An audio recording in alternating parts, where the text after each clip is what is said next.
महंगाई के अंदर एक और इजाफा लोगों की जेब पर हो रहा है, जेब पर एक और बोझ पड़ गया है।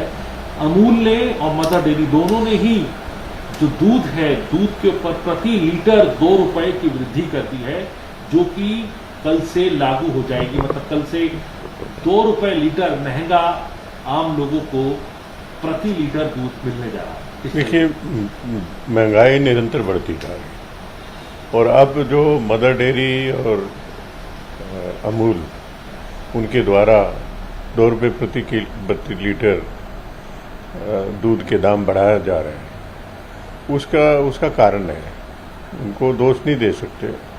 उनका कारण है क्योंकि जीएसटी इस पे ऐसे दूध के ऊपर बढ़ाया गया है। तो ये सरकार जो महंगाई बढ़ रही है उसको रोकने के बजाय उसको बढ़ाने का काम कर रही है।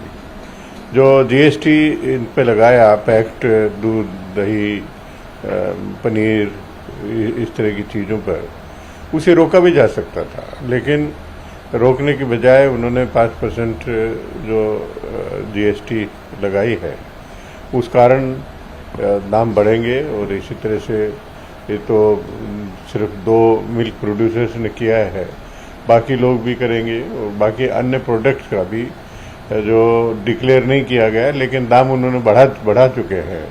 तो ये इसका खामियाजा भुगत रहा है जो मध्यम वर्ग है या निम्न वर्ग है, जो क्योंकि ये सब चीज़ें आवश्यकता की चीज़ें हैं, बगैर इसके काम चलेगा नहीं। बच्चों को विकास के लिए, बच्चों के सेहत के लिए या घर में सामान्य इस्तेमाल करने के लिए ये आवश्यक है और सरकार इसके लिए दोषी है। इसको सरकार को जो 5% जीएसटी लगाया गया था उसको रोल बैक करना चाहिए।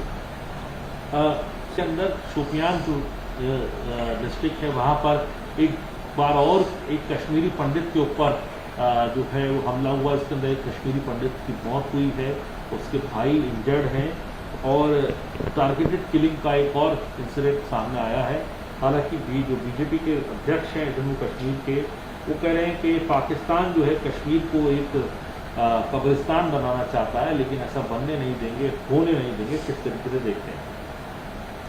देखिए, कश्मीर में शोपियान में एक कश्मीरी पंडित की हत्या हुई है और इसी तरह की घटनाएं जो बाहर के लोग हैं, जो मजदूरी करने के लिए वहाँ गए हुए हैं, उनकी भी हत्या पहले समय समय पर होती रहती है। तो ये धारा 370 ख़त्म किया गया था। उस समय कारण बताया गया था कि जो लोगों को अधिकार मिलेंगे, शांति स्थापित होगी। तो अब कहाँ है वो, कहाँ चला गया?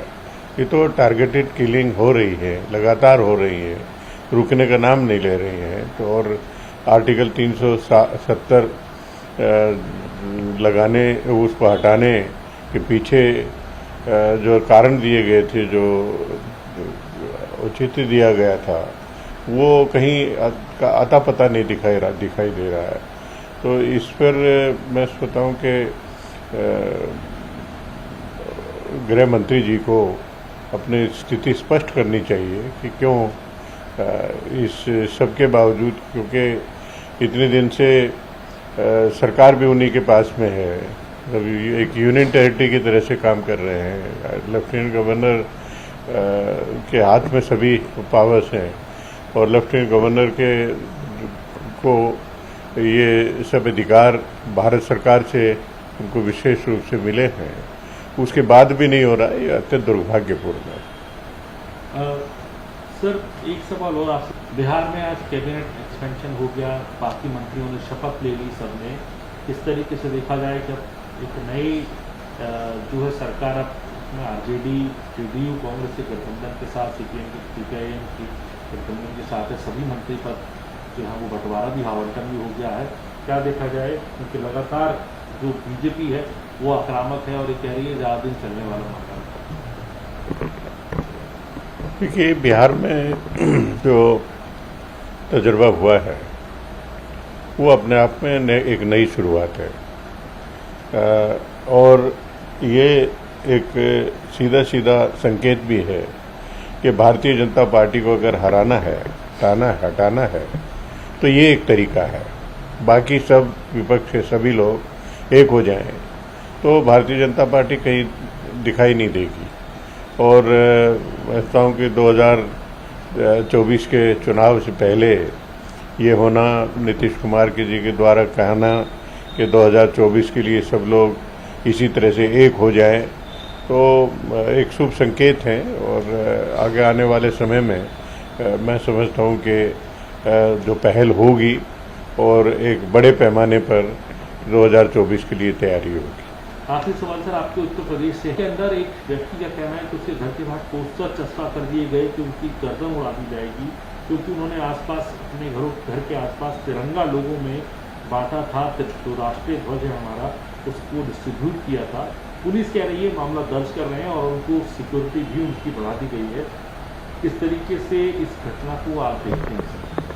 देखिए, उत्तर प्रदेश में बिजनौर में एक व्यक्ति के द्वारा कहा जा रहा है, आरोप लगाया जा रहा है कि उसके घर के सामने पोस्टर लगा दिए गए, उसमें लिखा है कि आपकी गर्दन उड़ा दी जाएगी। उनका आरोप भी लिखा उसमें, और आरोप बताया है कि उन्होंने अपने घर के आसपास और अगल बगल के इलाके में तिरंगे झंडे का वितरण किया था और इसी वजह से मुझे टारगेट किया जा रहा है। और पुलिस ने उसकी तहकीकात की है, कुछ सत्यता उसमें मिली है और सिक्योरिटी को बढ़ा दिया गया है। उत्तर प्रदेश में लोगों की ये हिम्मत है कि जो तिरंगा अपना राष्ट्रीय ध्वज उसको बांटने में, उसको ज़्यादा से ज़्यादा लोग इस्तेमाल करें, उस प्रयास के लिए भी उनकी गर्दन उड़ा देने की बात कही जा रही है। तो यह अत्यंत दुर्भाग्यपूर्ण है और मैं समझता हूँ कि ये एक ओवरऑल जो शांति व्यवस्था की स्थिति है, जो वही उसके ऊपर ही प्रश्न चिन्ह लगते हैं। योगी जी एक तरफ बुलडोजर की बात करते हैं, उससे जो स्थिति को ठीक होने की बात करते हैं, तो उसकी पोल खुल जाती है सीधी और इस पर कार्रवाई सख्त होनी चाहिए, अन्यथा आगे भी लोगों के, इस तरह के लोगों के हौसले बढ़ेंगे।